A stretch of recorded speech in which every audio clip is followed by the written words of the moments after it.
자, 그래서 제가 좀 말씀드리고 싶은 거는, 자, 기술 혁신 중요하지. 하지만 이게 기술 혁신보다 생존이 더 먼저이지 않을까? 라는 화두를 한번 던져보고 싶은 거죠. 아무리 좋은 기술도 사업화에 성공을 해야만 하고, 이 사업화 성공을 통해서 소비자의 채택을 받아야지만 이게 대박을 치든 뭐 수익을 낼 수 있지 않겠습니까? 자, 생존적인 관점에서 보면 기술 창업도 그러니까 그냥 기존에 우리가 많이 연구하고 있는 기업 사업화 전략이라든지 이런 거에 좀 무게가 많이 실린다는 겁니다. 단지 기업 경영적인, 그러니까 기업 전략적인 측면에 무게가 많이 실리긴 하지만 기술적인 속성도 같이 고려를 해줘야 되는 특성이 있다라는 거죠. 자, 그래서 기술 창업인 경우 특히 이 성공 요소를 고려해야 되는 그 이유가 바로 그 아까 말씀드렸듯이 죽음의 계곡. 창업을 하고 난 이후 사업화, 뭔가 기술을 시연을 하는데 성공을 했어. 그래서 사업화를 하는 그 과정에서 거의 한 적게는 3년, 많게는 10년 정도 걸려요. 이 죽음의 계곡을 잘 통과하느냐. 대부분의 기업들은 이 죽음의 계곡에서 그냥 사장당하는 거죠. 좋은 아이템인데도 불구하고. 그래서 많은 연구들이 진행되고 있고요. 그래서 이 강의를 위해서 제가 어떻게 하면 이거를 조금 더 정리를 잘 할 수 있을까? 기술 창업을 성공적으로 수행하기 위해서 뭘 고려를 해야 되지? 라고 생각을 해봤을 때 한 3가지 정도로 압축되는 것 같아요.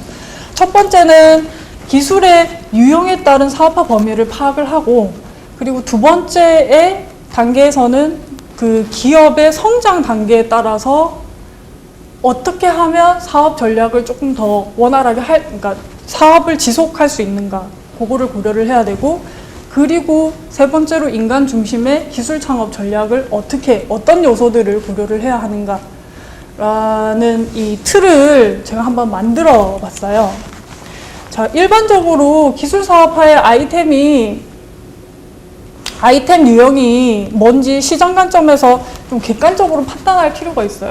예를 들면 내가 가진 기술이 굉장히 좋은 기술임에도 불구하고 그 제닉사와 같이 고분자 기술을 가지고 난 반창고를 만들 테야 라고 했지만 안 될 수가 있잖아요. 오히려 그 소비자의 채택률이 높았던 마스크팩을 한 것처럼, 그러니까 나는 되게 좋은 기술이라고 생각하고 이게 대상 시장이 여기야 라고 생각을 하지만 사실은 이거는 나의 주관적인 판단이 될 수가 있다는 거죠.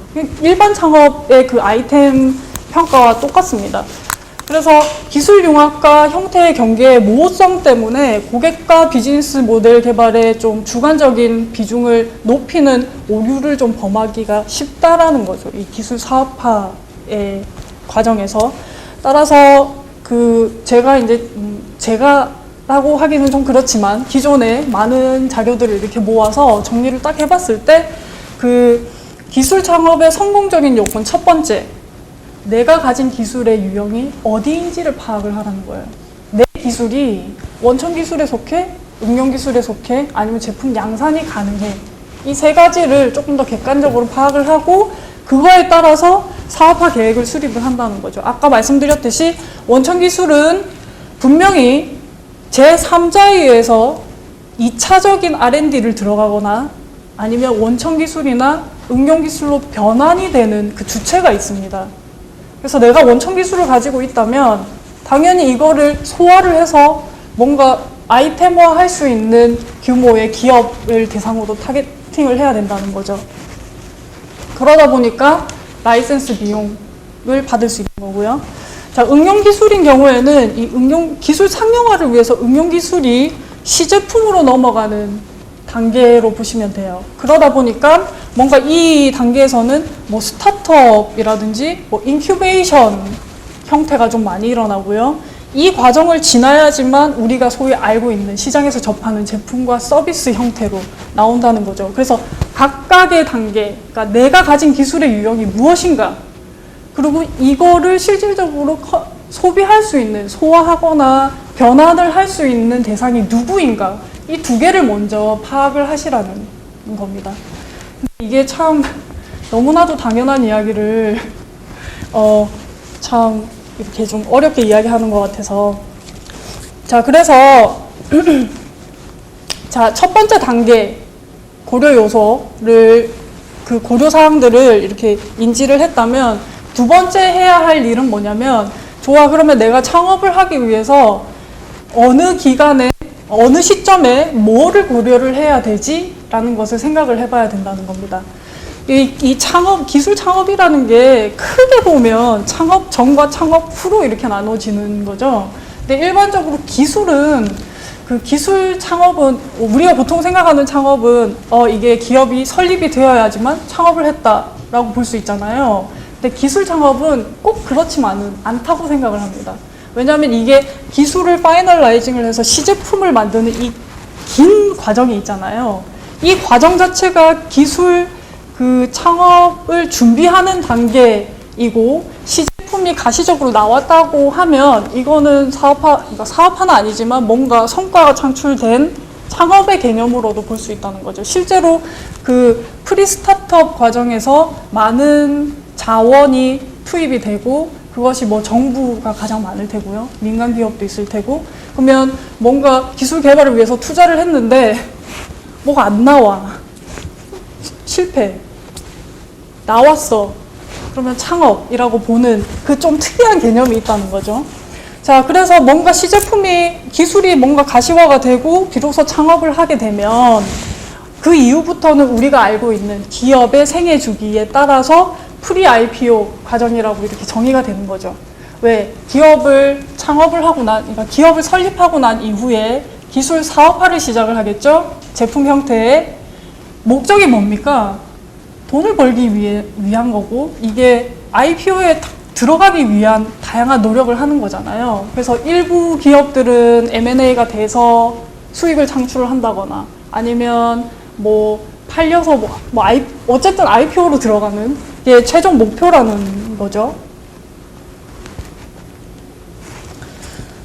자, 그래서 그 각각의 기간에 따라서 이 준비 단계나 이후 단계로 나눠서 좀 고려해야 할 요소들이 있습니다. 뭐 예를 들면은 창업 초기 단계에는 뭐 지식이라든지 뭐 사업 계획을 어떻게 할 건지, 내가 뭐 생각하고 있는 시장의 입지 조건이 어떤 건지, 뭐 경쟁 강도를 좀 보거나 뭐 이런 것들.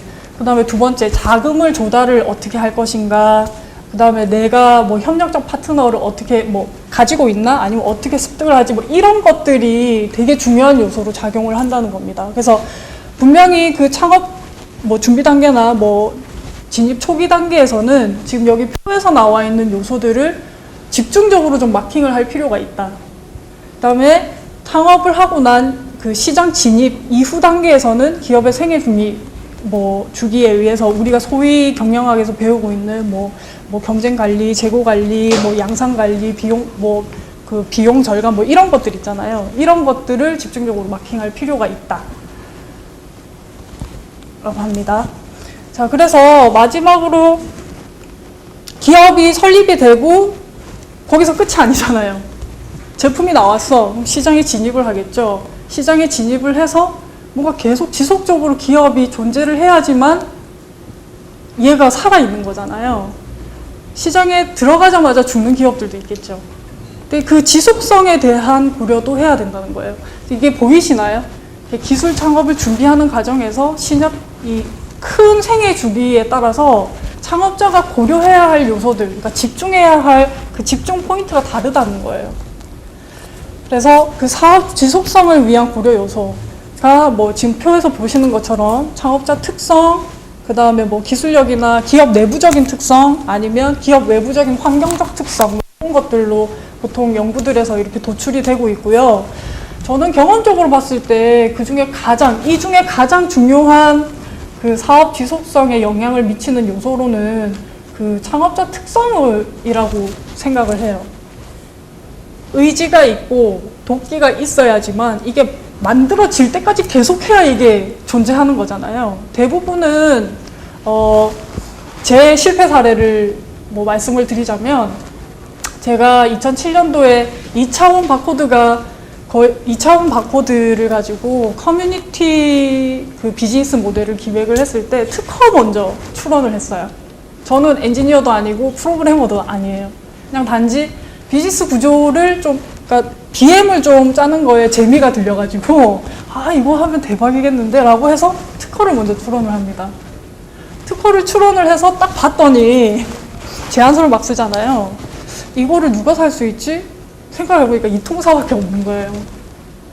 그러니까 요즘의 스마트폰은 어플리케이션이라는 채널을 통해서 사업화가 가능하죠. 근데 그 당시에는 2007년만 해도 그 위피나 왑이라는 그 폐쇄적인 플랫폼이었기 때문에 이통사를 뚫어야지만 서비스가 런칭이 되는 거고, 이통사를 뚫으면 그게 성공이 딱 보장이 되는 그런 구조였어요. 뭐 경쟁할 그런 게 없었던 거죠. 일단 뚫기가 힘든 거니까. 중간에 포기했습니다. 너무 힘들어서요. 왜냐면 뭔가 저는 시제품을 개발하기 위해서 비용을 막 쏟은 게 아니에요. 말하는 게 재주가 되게 없는데 막 찾아가서 이거를 막 설명하는 그 영업이 너무 힘들었고요.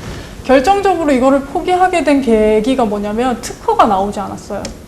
특허를 출원을 하면 일반적으로 그 1년 동안 그 범위만큼 암묵적으로 제 거인 개념이거든요. 그래서 그 1년 동안은 내 거예요 라고 이야기를 할 수 있는데 1년이 지나니까 특허가 안 나와버리니까 누구의 것도 아닌 거죠. 이미 설명은 다 했는데 어떻게 되겠어요?